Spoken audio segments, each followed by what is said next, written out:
Welcome, viewers and listeners, to a very special episode of Dudes of the Dead podcast. Today, we are doing a throwback to our second season, despite being in season 6, where we did a whole season of Versus episodes. And Leatherface and I were kind of going back and forth. Oh, should we review Sting? Should we review Infested? We're like, well, they're both spider movies. So why don't we do a one-off Versus episode? So this episode, we're going to break down Sting and we're going to break down Infested and tell you which one we thought was better in the ultimate spider showdown. Infested, Sting, fight! And unfortunately, we don't have a little like hairy spider to put up here. Yeah, sorry about the lack of But I would spiders. actually, if you don't mind, I would like to dedicate this episode to a friend of mine, to Caitlin, who absolutely loves spiders. She owns like 12 different spiders. She's got black widows, tarantulas, and she actually lets them like crawl around her apartment. Reals? Yeah, they crawl around her apartment, and she loves them so much, like she puts them in bed with her. So she'll let them crawl around on her face and stuff, and she's sleeping. Tarantulas. Are you jerking my chain? Yeah, she hates spiders so much, so she's I was going going to to love say, this. so I'll dedicate this to Dana Aisles because she hates spiders as well. Okay. So Caitlin, this episode's for you. There you go. Okay. All right. So are you okay if so we're actually going to forego our regular quick cuts this episode. Dark matter. And we're drinking dark matter. But yeah, I think because we're going to tackle 2 films this episode, just to save time, we are not going to do quick cuts. We are not going to do quick cuts, even though I know you're sad and you wish that you could spend more time with us, but we're trying to be respectful of everyone's time. Yeah. But then to disrespect time, I just have to say. All 3 of our viewers and listeners. I was trying to think of like the classic spider horror movies. And for me, the one that just jumps out is Arachnophobia. Sure. It's horror if you're afraid of spiders, but it's a horror comedy, I guess. Well, that's what's funny. Yeah. So I remember as a kid, like going to the video store and seeing the case for Arachnophobia, and I really wanted to watch it. And I'd ask my parents, and they would slap me and say no. And I remember when I finally got to do that watch at school too, just slap me and say no. I was so excited to see Arachnophobia, and I watched it expecting this really creepy spider movie, but it was more of a comedy. It had like John Goodman and I forget who else is in it because I was a kid when I watched it, but there's not a whole lot of notable, really scary spider movies, are there? In the genre? No, it's not a spider movie, but it has a spider scene in it. I don't know if you ever saw. I think it's 1982. Deadly Blessing. Oh, Deadly Blessing. Yeah. Did you ever see that? No. I remember the cover. Nightmare on Elm Street. Mm-hmm. You know the famous cover with her lying in bed? Yes. Okay. So Deadly Blessing had this girl lying in bed and she was sleeping, but there was a spider right over her mouth. I think I actually do remember that. Yeah. Now, it's funny because I'll talk a little bit about sort of how I feel about spiders when we get into the episode. But the other spider movie, notably for me, when I was younger, I've mentioned this before, we used to have like a late night horror movie thing, and I watched Tarantula on there. I think it's like 1955 or something like that. Okay. So it was one of those atomic bug movies. Okay, yeah, I heard of Tarantula. I've not seen it though. Now, I haven't watched it in years, but my recollection is that was better than a lot of the other bug movies that were around at the time. But I mean, I think what I find, I don't have a phobia of spiders, but let's just say I have a healthy respect, even though we have very few poisonous species. We have a brown recluse, which basically acts like a flesh-eating disease. We do. I didn't know that. One of our coworkers' children was bitten by a brown recluse and had to go to the hospital, which I'll tell you about afterwards. So, and we have black widows on the island, I think. Yep. But other it's than not that, Australia or anything. No. Like, they're not big, but they are small and they do have some venom. Yes. So. But so what I was thinking is, I think what creeps me out about spiders is how slowly they can move, and then they all of a sudden can get really quick. And it's like, you think you're okay. It's like, okay, I'm just going to approach this spider. I'm going to try to pick it up and flick it out the window or whatever. And then it just skitters away or, and I can't even imagine jumping spiders. Oh, yeah. I don't know. I could never live in Australia, I don't think. It's funny because in preparing for this episode, it's somewhere I found the term arachnid locomotion is like the term for the way spiders move. Oh, really? Because I was trying to think, there's something about the way that spiders move that's super unsettling. Yes. And I looked it up on Google, and it's actually like a thing, the way their muscles contract, and it's called arachnid locomotion, but it's terrifying. So, yeah. Yeah, I was actually going to ask you what your fear level of spider was like if I see a spider in the room, I'm not going to freak out. But if I woke up and the spider was like on me, then I kind of freak out. So I would say I have like a moderate discomfort with spiders. I'm in a similar area. I mean, definitely both of these movies had a creep factor for me. Yeah. Like I like snakes. I'll pick up a snake and happily hold a snake. Yeah, they don't. I mean, I've held boa constrictors and stuff. They don't have the same. For me, it's not the hair or the eyes or anything. It's the motion. Right. It wigs me out to no end. I don't know why. So if you're at one of those like snake and spider shows or whatever, would you hold a tarantula in your hand? I think so. Yeah. Would you like to put it on your face? No. Okay. I would hold it because, I mean, the myth around tarantulas, I think if you're calm and you don't make any sudden motions, what my understanding is that they're not aggressive. Right. They're not trying to bite you. Other species are aggressive. Like a trapdoor spider is pretty aggressive, I think. Yeah, I would hold a tarantula with supervision. With supervision, yeah. Yeah, yeah, it's creepy crawly. I don't know. So anyways, quite exceptional to get two notable spider films in one year. So here we go. Yes. So the first film we're going to discuss today is Sting. Charlotte!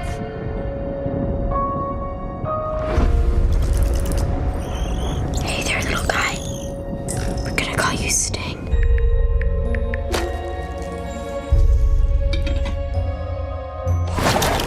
Cool.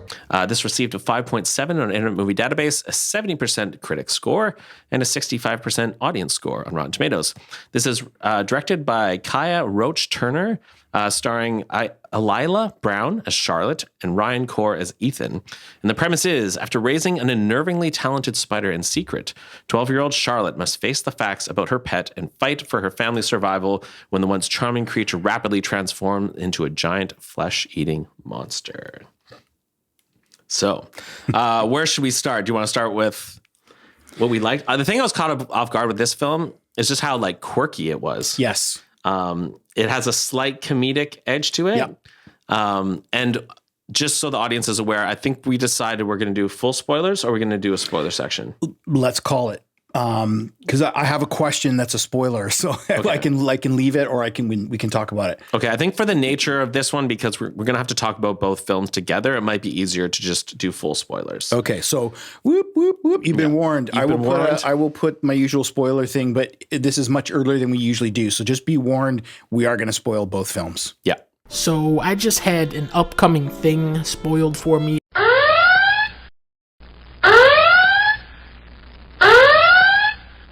Okay, so if you've not seen Sting and Infested, go watch them first and then come back and listen to this. And for the two people we dedicated it to, I'm sure you want to go watch them right now. So exactly. Yeah, if you haven't seen them, watch and then come back. Or if you don't care, you can just hang out and be spoiled. So the twist I think you're going to say is the origin of the spider? Yes. Go for it. Okay, so... Well, I think I've seen it twice, and I'm embarrassed to. Is this thing from outer space? Yes. Okay, fair enough. Like it shoots from outer space and lands in the dollhouse. Yes, okay. And it's like this weird little egg thing, and it opens up, and the little spider comes out.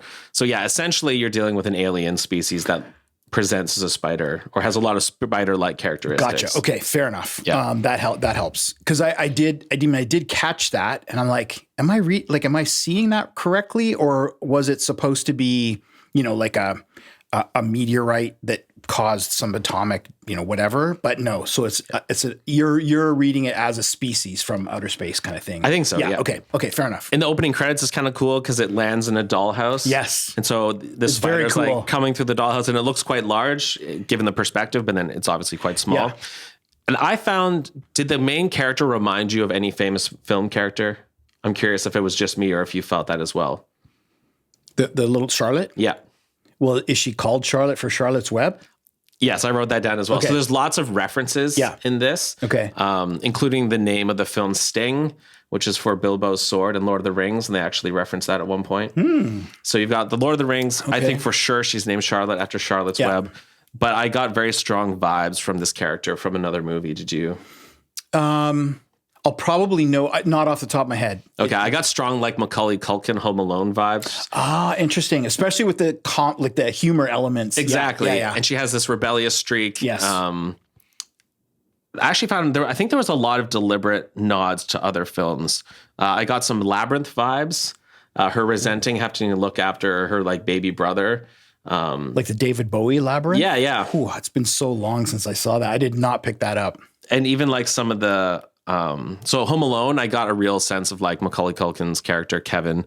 I feel like she operated in a very similar way. Particularly in the third act and the finale. Yeah, exactly. Yeah. I see that. And even some of the cinematic techniques they use reminded me of Requiem for a Dream. There's a scene where she's getting the dog food and it does that quick cut thing with a really quick. Oh, yeah. So, yeah, I wonder if other people noticed that, but it felt like this had a lot of references to other material, like kind of paying homage to different things.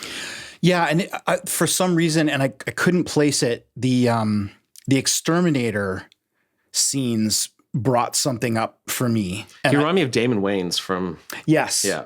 But I'm thinking movie-wise, it reminded me of something and I couldn't place it. I mean, the one thing, do you remember... Would it be Arachnophobia? Isn't John Goodman's character, isn't he the exterminator? Yeah. It's been so long since I've seen that movie. Yeah, I didn't necessarily clue into that movie specifically. The one, and I'm not saying there's a direct reference or even that it is a reference, but it reminded me of Men in Black and Vincent D'Onofrio's bug, human suit. Yes. He's the bug. That I kind of, because he's an exterminator, isn't he, in that one? And I don't know, just something about the humor kind of reminded me of that a little bit. Yeah. I don't know. So one criticism I've heard leveled at this film a few times is that it's tonally quite inconsistent, that at times it seems kind of light and funny and then other times wants you to take it seriously. Did you struggle with that at all?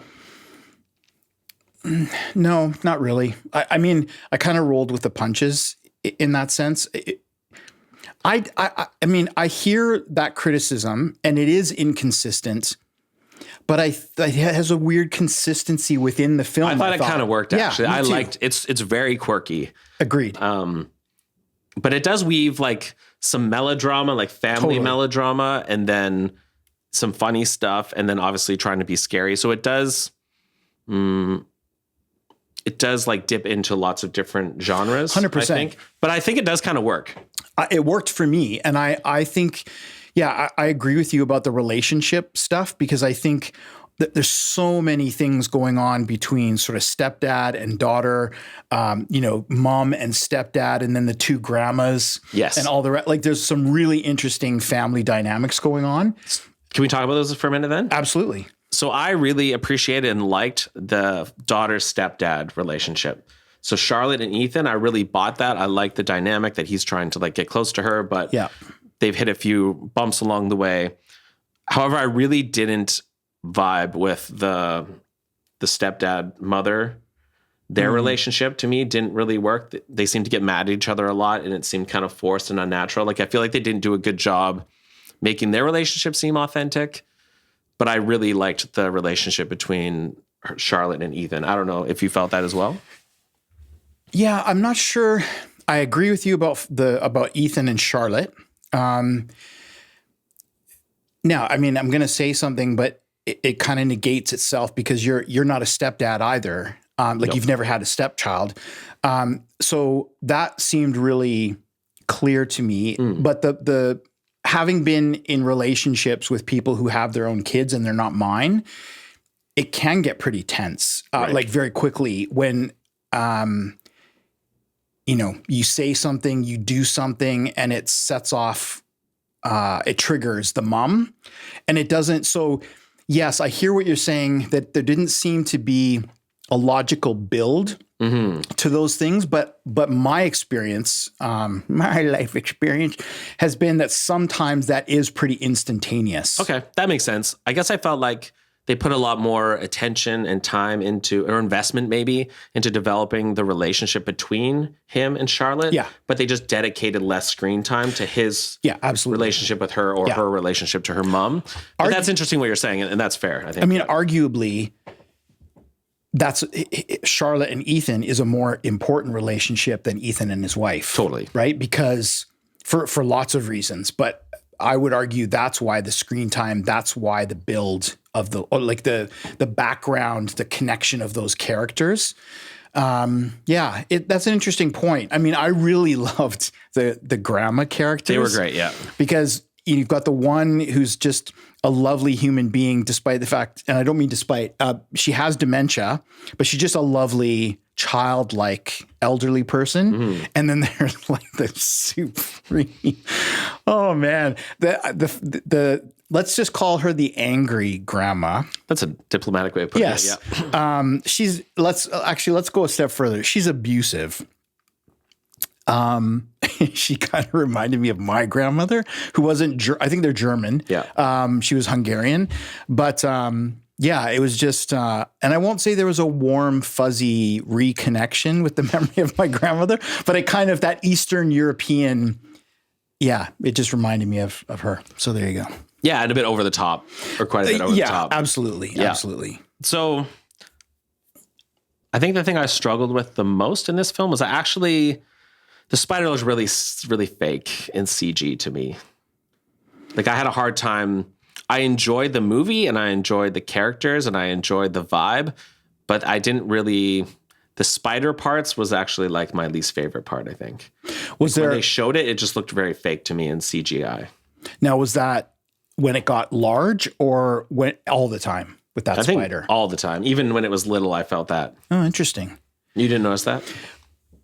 Not to the same degree. I think, yeah, that's interesting. I think we've come across this before. I think I have probably a higher tolerance for CG. We have come across this before, yeah. I think you have I wouldn't say hypersensitivity, but you're very keyed into the CG part, and I kind of let it slide unless it's really terrible. Yeah, and since we're doing a comparison to Infested, the cool thing about Infested is they actually used real spiders as much as possible. And so I think like I noticed that difference when comparing the two. Yeah, fair. Because I don't think they used real spiders in this one. But it's an alien from outer space, right? So it's not meant to be as realistic, which I get.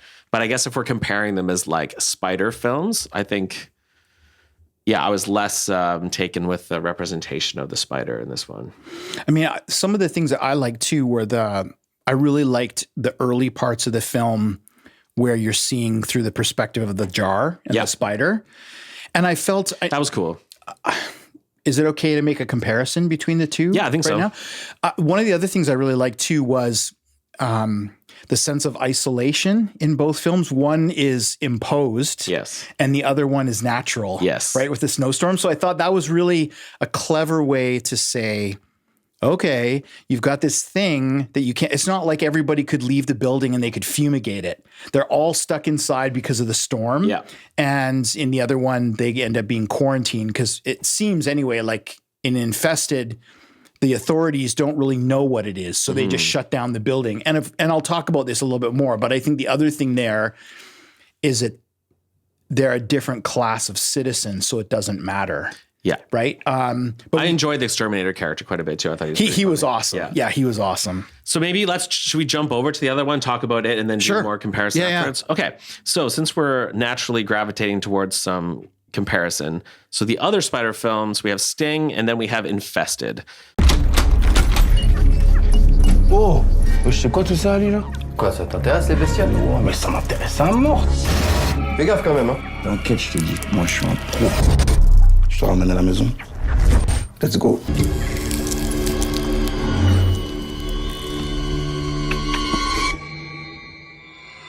So Infested got a 6.3 on Internet Movie Database, a 96% critic score, and actually the same audience score at 65%. Directed by Sebastian Vanacek and starring Theo Christin as Caleb. This film has a more serious tone. Absolutely. So it has a very different vibe than Sting. But many similarities. It does have some similarities. I kind of liked the opening of this one, starting in the Middle East, and they're trying to catch the spider. Remind me a little bit of The Exorcist.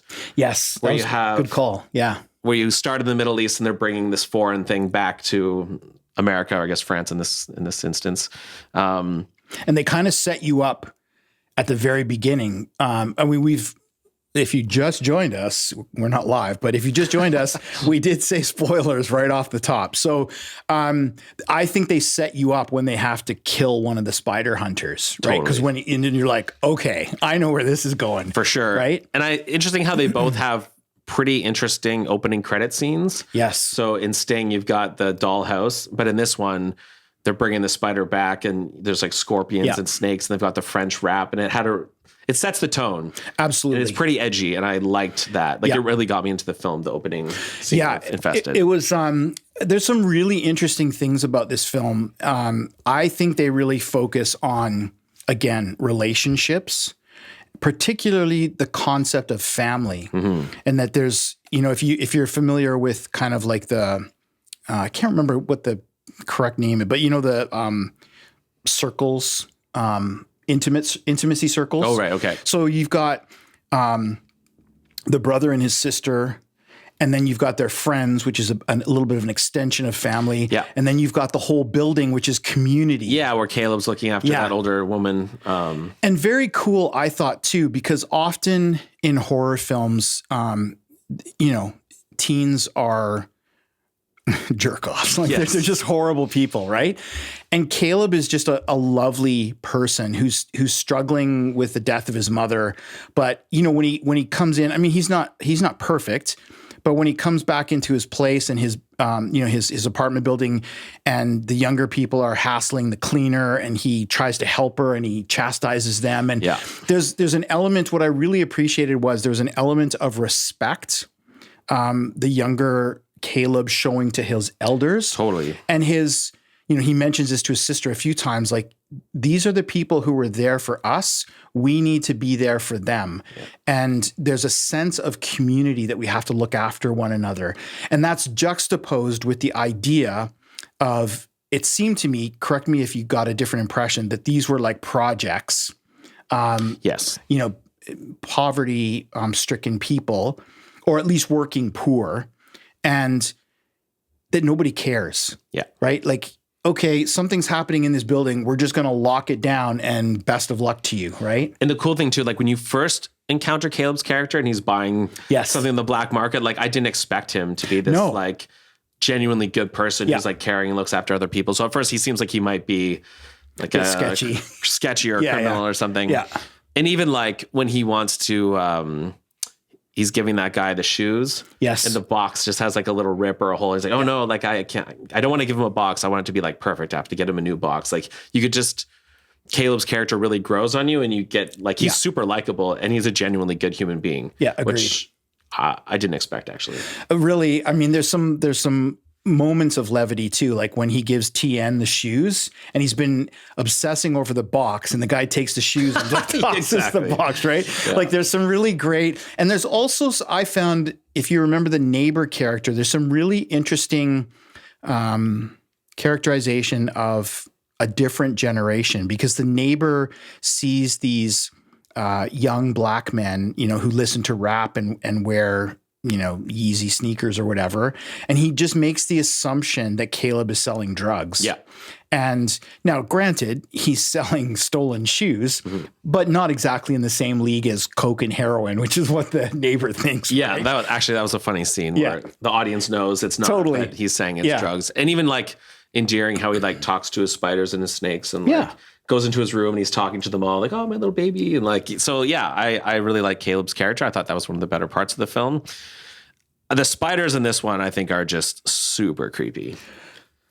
Yeah. Like I wasn't feeling creeped out by the spider and Sting, but all the scenes in this one with the spiders, they captured it perfectly.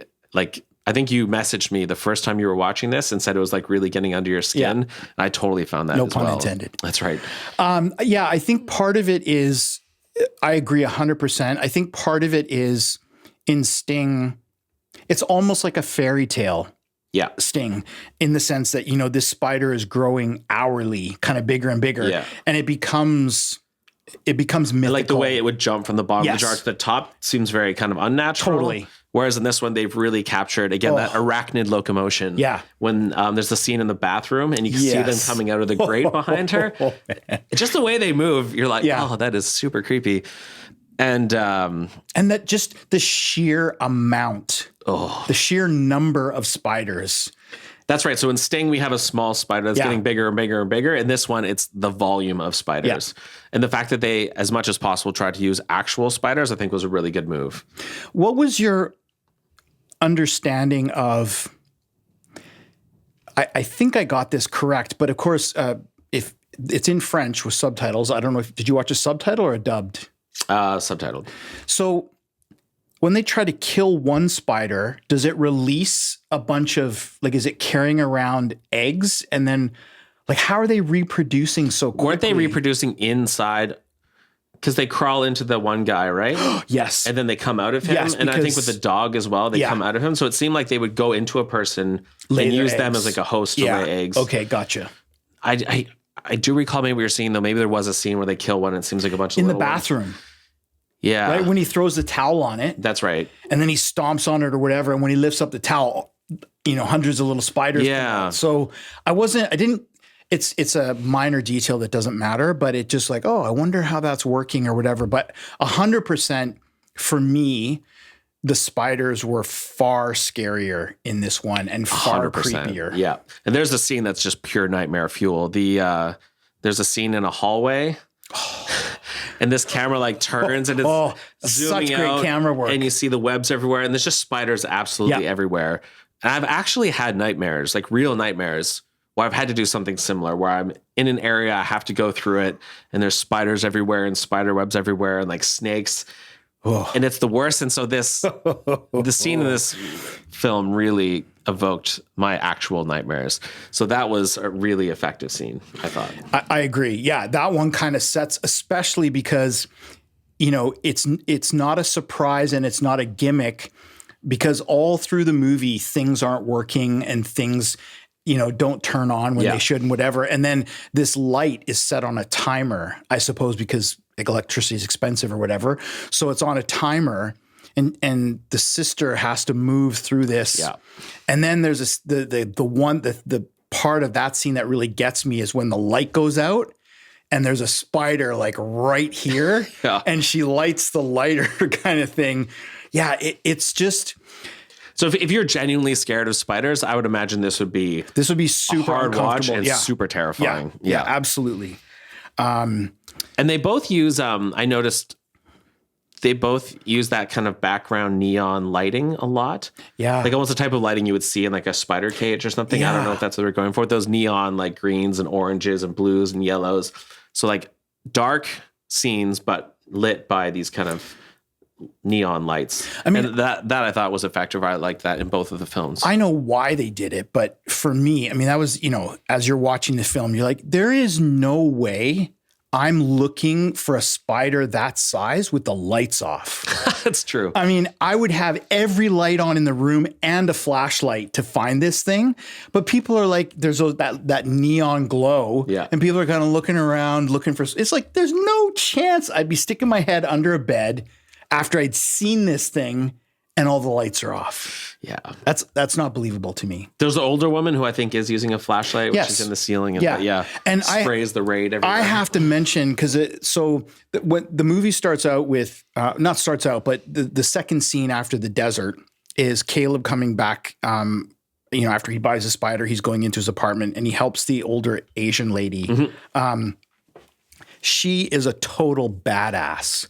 Like, absolutely no fear, just puts her kerchief over her face, double fists cans of Raid or whatever she's got, and goes up in the attic. She has like a total flat affect, but just gets up there and totally. I mean, just get down to business and do it. And I really, she just, as a minor character, I just thought it was really cool to have, this small statured elderly Asian lady being the one who like steps up and does what needs, I mean, it's unfortunate for her that she does that, but I don't think she would have escaped her fate anyway. No. And The Exorcist uses this in a lot of horror movies. Usually like the demonic ones use this, but that kind of like scratchy violin. Yeah. Like that works really well with spiders. And I always find that, elevates the tension, so I thought that was effective as well. Yeah, I like the sound design in this movie. The sound design, and what always gets me is that skittering sound. Yes, and because you know that there's and I'm not a biologist, but I think spiders have exoskeletons. Do they? I think so. I don't know. So correct us in the comments, I guess. He's taught English and I teach history. Now I teach biology. I didn't even took a biology class. So neither did I. Anyway. So if you're a spider expert, let us know in the comments. Yeah. I thought for some reason that's the case. I think they do. I know ants have exoskeletons. Yeah, maybe I'm totally off. Anyway, it doesn't matter. The point is that little skittering sound of kind of like the hard legs, kind of skittering. Oh, it just gives me the willies. Indeed. Now, so for me, I was digging this movie the whole way through. That scene in the hallway to me almost felt like a bit of a climax. I felt like the film, this is your common criticism. Yeah. I felt it was a bit long. I felt like it dragged out a little bit. And I feel like it gets a bit too melodramatic and over the top in the final act. Yeah, agreed. Where I start to lose interest and start to be like, this is just a lot of, it's too serious, too much screaming, too much. I would have appreciated a more fun tone. And I feel like they just could have ended it earlier. So I was digging it to a point, and then the final act, I started to burn out on it and get a bit, it started to detract for me. I don't know if you felt that as well. No, I mean, it's got an hour 45 runtime. Yeah. And Sting was 92 minutes. And as I've said many times, that 90-minute is kind of magical for horror films. I mean, depending especially on the like cut. a creature feature. Yeah. Like if you're doing something more cerebral, or I find the demonic possession ones, if you really need to develop the characters, like I don't mind those ones going a bit longer. But for a movie about killer spiders, I feel like 90 minutes is good. Yeah, and I think you're right. Like they could have perhaps condensed some of the action before the hallway scene, and certainly cut some of the action after the hallway scene. Yeah, like when the police show up, Yes. and like that whole thing just seemed over the top, and it kind of lost me, honestly. Yeah, I mean, that's kind of, it didn't take away for me of the enjoyment of the film, but I agree with that critique for sure. Like, and I may make a similar critique in another film that we're going to look at. So yeah, I mean, it could have been a little bit more judicious in the edit, I think, but nonetheless, for what it had to say, I really like this film. It surprised me because I didn't expect a creature feature to be that good. For sure. Because it's quite, aside from the spiders and all the rest of it, how it works as a creepy horror film, it works that way. But its social commentary is pretty on point too. Yes, definitely. And this one had a bit more social commentary. 100%. I mean, it's a little bit less flamboyant than the other one. The characters, to me, are less quirky and more real life human beings. Even down to, Caleb and his sister, fighting like cats and dogs, but when it comes down to it, they're there for one another. Yeah. It just seemed, and the friend, Caleb and his best friend, a childhood friend, there's been a row at some point, and they're, all of that stuff felt really human to me, really, really true to life. That, yeah, we this had way better characters than any you would expect from a spider movie, right? Like I think 100%. I was pleasantly surprised by that. Like the depth of Caleb's character, I wasn't expecting at all. But, it's been, I can't say I've watched a lot of French films. This, in some ways, brings back those sort of 2000, mid 2000s, 2010s French extremity stuff. Like Martyrs? Or it's before that, but High Tension. Yeah. 2003, I think that one is. And this year, the Under Paris, was that French as well? Yes. You saw that one? Yeah. I didn't, was that? I thought it was okay. Yeah. I actually don't think it was as good as this one. Okay. But I think, we've talked about, and this is the beauty of having or being open to the idea of seeing things with subtitles or whatever it happens to be, because different cultural norms or different takes on whatever it happens to be, I find very interesting. I mean, this is why J horrors and K horrors were so interesting. If you look at Spanish horror film, and it's always just something slightly different than how we would interpret. And I just really appreciate, it makes it very interesting as who's somebody who isn't a member of that culture, looking at a film and going, oh, wow, that's really, or, seeing the similarities, but also seeing how different. And technically they're more refreshing too. Like absolutely, they use different cinematic techniques. They have different tropes. there's just something refreshing about the Absolutely. foreign films a lot of the time, whereas the Hollywood, the same convention. Oh, look, there's the mirror, something in the mirror. Let's do the jump scare now. Like Totally. it's refreshing to see new Yeah. things, I think. So, okay. So going back to Sting, or I don't know, is there any other comparisons? Well, I was just looking at my notes, and I mean, both of these use ductwork.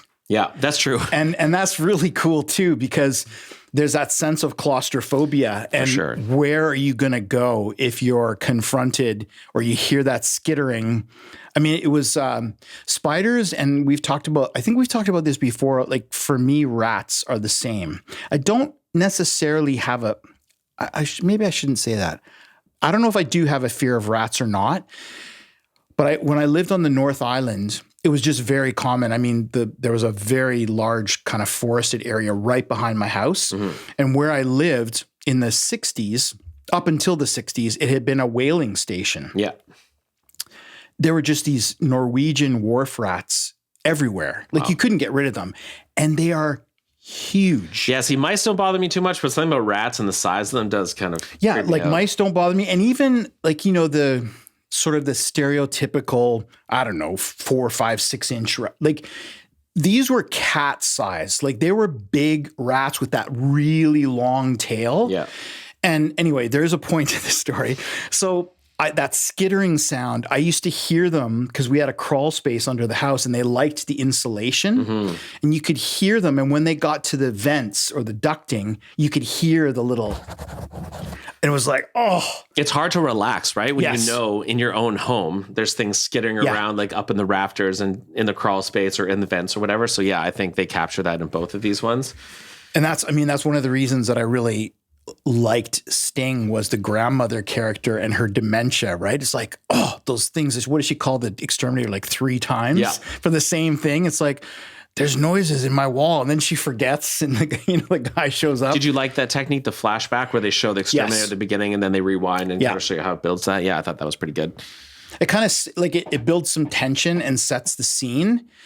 And then you travel back and you can fill in the backstory. I thought that technique worked well in this film. I kind of like the mothball thing too. Yes, that was the mothball, like grinding it down and making like mothball water and water guns, and that was pretty cool. Reminded me a little bit of Dust Till Dawn, a little bit. Yes.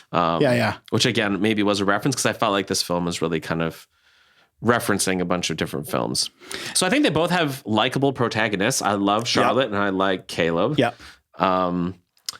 They both put some work into the character development. I feel like Infested had the better spiders. Yeah, agreed. I think Infested is scarier. Agreed.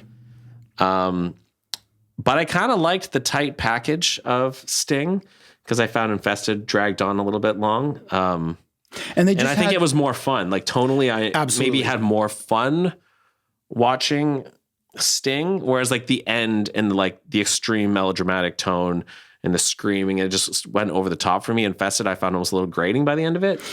Yeah, I mean, Sting is kind of a fun, I've used this term before, like a popcorn movie on a Friday night because, yes, there's spiders and you can, it's a bit icky or whatever, but there's such fun characters. And I'm just thinking about the biology student upstairs, right? Like there's just some really fun, quirky characters that make the film move, I think, even faster than its runtime would suggest. Yeah. Right.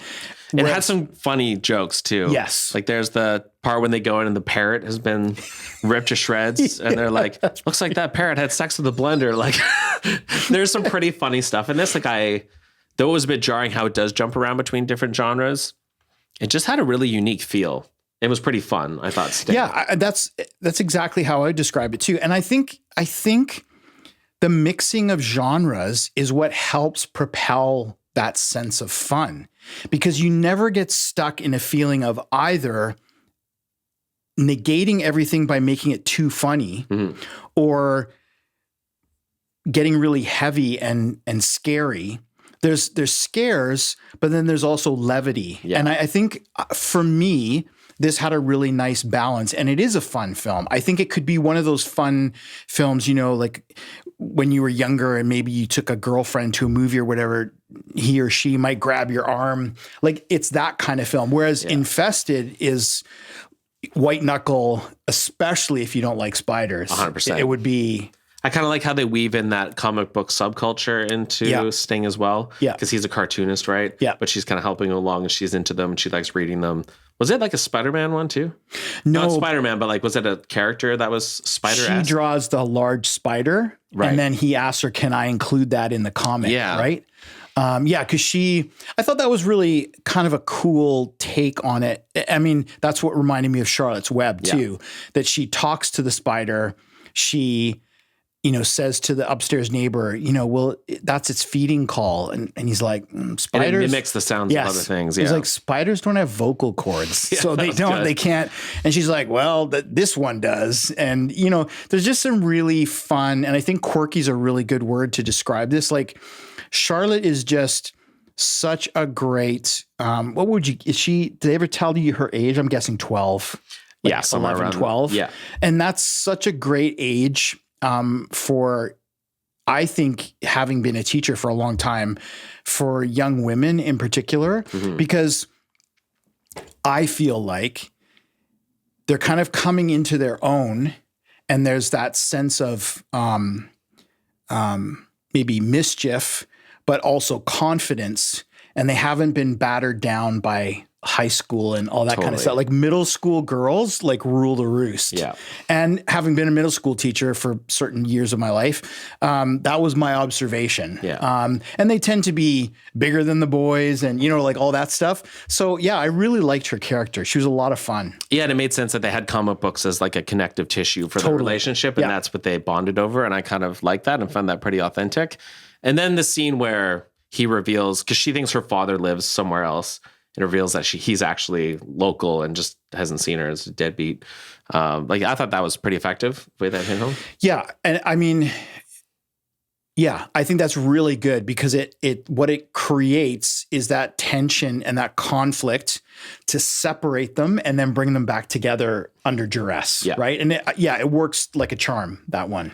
So is there anything you want to say about either of these? Do we give our final verdicts and recommendations, or what do you think? Only two things, I think. There was a really good scene for me in Sting where it's in the third act where she's put her headphones on. Yes. And you see the spider on the ceiling. Like you see it, I think the perspective is from the floor and she's in a chair reading and it looks past her to the ceiling. It's like, that I gasped, like I took a breath. That was a good scene. And I think my only complaint is that the Chihuahua lives at the end of the film. Both Chihuahua owners here too, or at least former Chihuahua owners. Yeah, that's awesome. It's like, oh, I can't believe that yappy beast survived the spider, but got the parrot, but not the Chihuahua. That's right.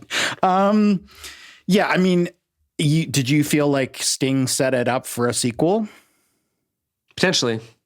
Because you see the eggs open. That's true. I didn't. I guess I didn't take a special note of that to think, oh, there's going to be a sequel. But now that you say it, that would make sense. Yeah. I mean, I kind of hope not. I kind of hope it was just a teaser and they leave it where it is. Yeah. I don't think there's much else you can do with it. I don't think so. So I'd prefer they don't. Probably I don't know. I might prefer to see a sequel to Infested. Yeah. I can't see that one either because you'd just be remaking the same film, right? Yeah. I mean, again, Sting was fun, is a bit cheesy at the end. Yeah. It's a bit Disney. Yeah. That being said, though, there were elements of that tone throughout, so it wasn't a complete surprise at the end. Yeah. The tension that the family goes through and whatever brings them together, and they recognize the importance of family. Yeah. Totally. Right. So I get that, and it was similar. They both had different themes. Like one is more intimate and family based, the other one's more societal and class based, but they both had something to say, I think. Absolutely. Which is cool. So I don't know, before we finally rank them though, I think we would probably both agree, like these are both good, both worth watching. Absolutely. And both maybe above average. Just completely different vibes, but 100% both super different films. Yeah, but I was pleasantly surprised by both because I could see both of these not being good because these creature features sometimes tend to not be very good. Yeah, agreed. So that's good. So they're both worth watching. Yep. Do we want to break down? Do we do a drum roll and say which one we think is better? Do you want to go first? Infested. Okay. I don't think that's going to be your choice. Well, okay. So I'm going to sound like I'm cheating, but I'm going to make a decision. And that would be a first time for you. Yeah, exactly. So I think as a film, I enjoyed Sting more. I think I found it more endearing. I liked the quirkiness of it. I liked the characters more, and I enjoyed my experience with it more. But if I had to rank one as like the better spider movie, the scarier spider movie, I would have to give it to Infested, because I think that I don't find the spider part of Sting to be that scary, though I liked the tone of the film and the characters. I didn't care for the tone and the characters as much, though Caleb I think was really good. Yeah. But I think as a spider film, it's really good and super scary. So if I had to recommend, like if I knew someone was scared of spiders and they wanted to feel that like creeped out feeling, I would also recommend Infested. So ultimately, I'm going to give it to Infested for the spider showdown. Yeah. But I actually think I enjoyed Sting more overall. I think that's a fair. I think I would be on board with you on that. Like if you said to me, I mean, I just rewatched both of them yesterday or Thursday. Anyway, yeah. If you said to me, okay, you got to watch one of these a third time, it would be Sting. Me too. Just because it was fun, and I could, it was one of those ones where I could get into it, and I find movies like Infested. I don't know if there are movies, but like a more serious horror movie, maybe because you know what's coming and nothing's a surprise, they're not as fun on subsequent watches, unless you're looking for very specific things or you're doing a podcast. But Sting, I could see getting together with people and having, some popcorn and, whatever. That would be a fun time because there's jump scares and there's fun and there's little bits of humor and there's a bit of gross outs. Like there's something for everybody, I think, in that. But if I had to like sit down with Caitlin, my friend who hates spiders, watching Infested would be amazing because it would just, So if I had to recommend someone to watch a scary spider movie, I'm going Infested. But for my own, which one I enjoyed more, it sounds like we feel the same. I think that's very fair. And I think that does justice to both of them. But officially the win goes to Infested for the spider showdown. Infested. Finish him. Yeah, we've got the versus shirt here. So. Yes, this was, have I worn this one before? This is bees though, not spiders. But we'll forgive you. It's all stuff. Yeah. There you go. Is that anything else to say? I don't think so. I mean, we'll be curious to see if there's more copycats in 2025, maybe more spider-inspired films, arachnids. Please let us know if spiders have exoskeletons. Yes, thank you. I think they do. Any biologists or science geeky types, and I say that as a geek in other areas myself. And if you can think of any other good spider films that we didn't mention in the beginning, let us know because I'd be curious to check out more if there's notable ones that we missed. Yeah, for sure, because I'm not a big creature feature. No, neither of us are. I think that's a bit of a blind spot. It's not one of my favorite things, although I've seen quite a few of the Godzilla films and things like that. So maybe just like found footage, I'm more of a creature fan than I realize. That's it. Do we have anything else to say? I think that's it. Hopefully you enjoyed this special Versus episode, Spider Edition. And thanks for listening, watching, and we'll see you in the aisles.